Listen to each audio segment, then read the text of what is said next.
여러분 안녕하십니까? 7월 21일 목요일 오늘 오전 주요 뉴스 한눈에 보고 가시죠. 뉴스 브리핑 시작합니다. 처가의 부동산 거래, 몰래 변론, 아들의 의무경찰 특혜 의혹 등 우병우 청와대 민정수석을 둘러싼 의혹이 꼬리를 물고 있습니다. 우수석은 모두 사실무근이며 사퇴할 뜻도 없다고 일축했는데요. 서울중앙지방검찰청은 우병우 민정수석을 둘러싼 고소고발 사건을 모두 조사 일부에 배당했습니다.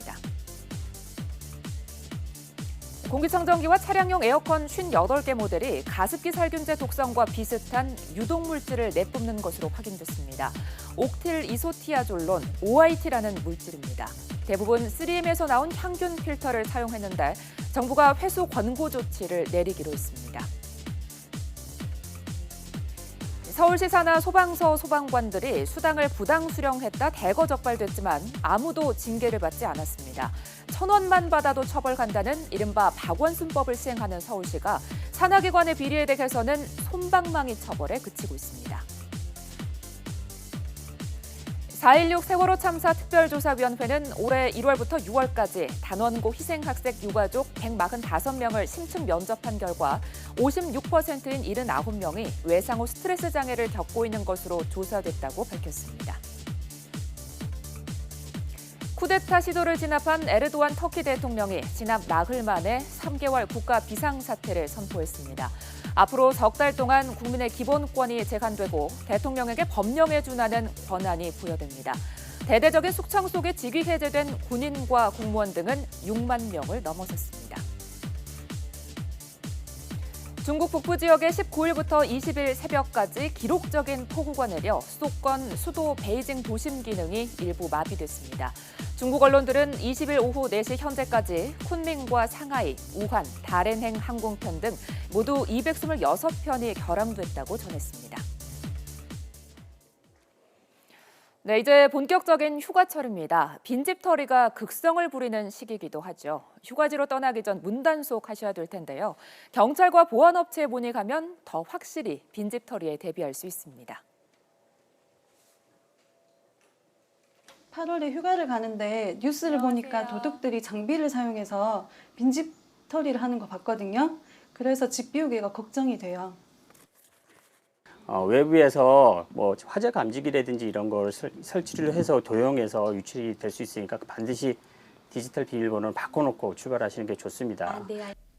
휴가철 집을 비우게 될 때 저희 경찰서를 방문해서 상의해 주시면은 창문 경보기를 제공해 드리고 더욱더 더 집중적으로 순찰과 점검을 해드리고 있습니다. 매양리 사격장에서 반출된 포탄과 탄피를 활용해 만든 예술작품 천여 점이 내일부터 서울광장에 전시됩니다.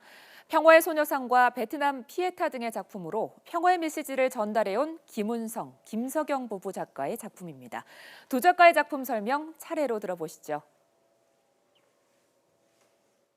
이 포탄을 보면서 저희가 아직 전쟁 중이구나라는 생각을 많이 했어요. 아직 전쟁이 끝나지 않았구나. 이 죽임의 무기에서 좀 이렇게 예술로 좀 승화시켜가지고 새 생명을 가진 이런 걸로 한번 만들어서 사람들한테 보여주면은 새싹이 포탄을 드러내고 그 새싹이 전쟁을 끊어내고 이 무거운 포탄을 밀어내는 그 생명의 힘을 얘기하는 거죠. 네, 오는 11월부터는 카페인이 많이 든 우유의 TV 광고가 청소년의 주요 시청 시간대인 오후 5시부터 7시까지 제한됩니다. 현재 국내에서는 고카페인 우유가 100여 종 판매되고 있는데 너무 많이 마시면 어지럼증과 가슴 두근거림, 수면장애, 신경과민 등 각종 부작용이 나타날 수 있습니다. 시험 때 되면은 친구들이 잠 안 오는 우유를 좀 많이 마셔요. 밤낮 가릴 거 없이 그냥 졸릴 때는 그냥 계속 마시는 것 같은데요.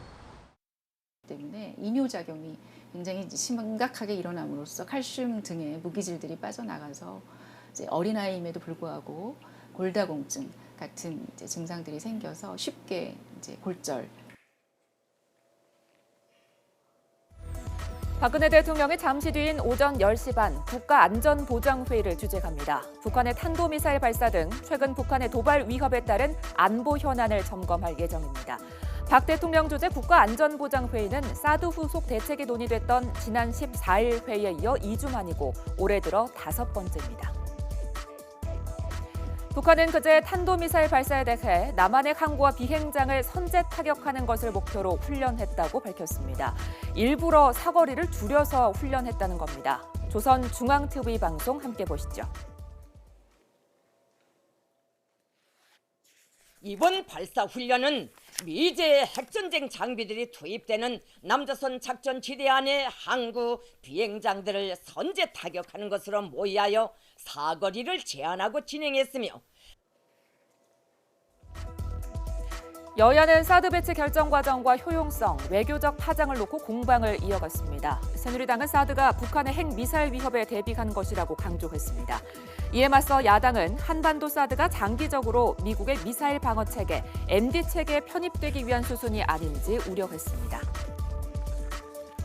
성주 사드 배치 저지 투쟁위원회는 오늘 서울역에서 진행할 예정인 집회에서 주민들이 비표를 달고 참석해 외부인과 구별되도록 할 계획이라고 밝혔습니다. 또 상경 집회를 진행할 때는 질서요원 200여 명을 따로 구성해 불미스러운 일이 일어나지 않도록 대비할 계획입니다. 프로야구 NC다이노스 투수 이태양이 승부 조작 혐의로 재판에 넘겨지게 됐습니다. 이태양은 상대팀에 1회 볼넷을 주는 수법으로 승부 조작을 한 뒤 승부 조작 대가로 브로커로부터 1,000만 원 이상을 받은 것으로 보고 있습니다. 창원지검은 상무의 문우람도 비슷한 혐의로 수사하고 있습니다. 문우람이 군인 신분인 만큼 군 검찰로 사건을 넘기기로 했습니다. 검찰은 오늘 오후 2시 이번 사건에 대해 브리핑을 갈 예정입니다. 프로야구계는 4년 만에 재발한 승부 조작 사태에 당혹감을 감추지 못하고 있습니다. 삼성 라이온즈 투수 안지만은 불법 인터넷 도박 사이트 개설에 연루된 혐의로 검찰 조사를 받고 있습니다. 대구지검은 안지만이 사이트를 개설하는 데 필요한 자금을 지원할 것으로 보고 있습니다. 네, 목요일 오전 뉴스 브리핑 마칩니다. 자세한 소식 바로 뒤이어지는 뉴스타워에서 확인하시죠.